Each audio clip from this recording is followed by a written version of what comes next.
ज्ञानेश्वरी महात्म्य ज्ञानाच्या या अध्यायामार्फत आपण ज्ञानेश्वरीचे महात्म्य या ठिकाणी बघितले, तर खरोखरच मित्रांनो सर्वांनी ज्ञानेश्वरी एकदा का होईना या ठिकाणी वाचायला हवी व तिचे होईल तेवढे पारायण करण्याचे या ठिकाणी प्रयत्न करायला हवे.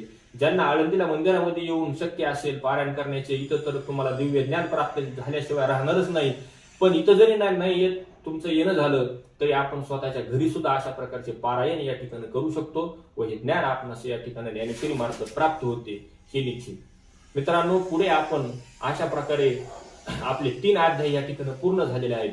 पुढच्या असणाऱ्या व्हिडिओमध्ये, पुढच्या असणाऱ्या या भागामध्ये आपण आपला जो 4था या ठिकाणी अध्याय आहे, ज्याला आपण रामकृष्ण हरी नाम ज्ञान म्हणजे रामकृष्ण हरी नाम मुखामध्ये घेतल्याच्या नंतर कशा प्रकारे आपल्या जे विकार सर्व निघून जातात, कशा प्रकारे आपण असणाऱ्या भक्ती मार्गाकडे वाटचाल करतो याचे ज्ञान देण्याचा मी या ठिकाणी प्रयत्न केलेला आहे. तो अध्याय सुद्धा या ठिकाणी पुढे आहे. तो अध्याय सुद्धा आपण या ठिकाणी मन लावून याचं ऐकावा एवढी आपणास विनंती करतो व येथे थांबतो. रामकृष्ण हरी.